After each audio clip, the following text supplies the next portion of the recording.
I'm April Sawtelle and welcome to my channel. Today I just want to show you a really quick way at how to rip out seams. Sometimes we only have a few seams to rip and sometimes we have a lot. Today I have a lot. Let me show you how I'm going to do it. I have this fabric here. It's a quilt and I've got this piece added on and I need to get this piece off. I've decided I don't want this on here. Okay, I'm going to open this up with my seam ripper. I'm going to grab a few of those stitches. All right, and take the side that's not sharp, stick that right up underneath there, and you're gonna pull this taut, okay? So you're gonna have some tension. You want some tension on this when you do it. And then you can see it just kind of glides right through.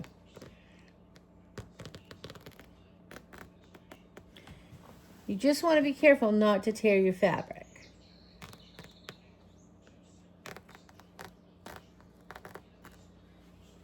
Okay, and you're just going to do that all the way through.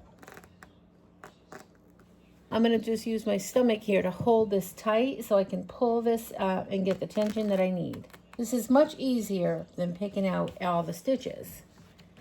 You can just do this really quickly. And then just readjust if you need more tension. And just like that, I was able to get that whole piece off. And now I can get right back on track. Okay, I hope you enjoyed this really short tip. Thanks so much for watching. I'll see you next time. Remember to keep it simple. Have a great day. Bye. Say bye, little Miss Ready Thready.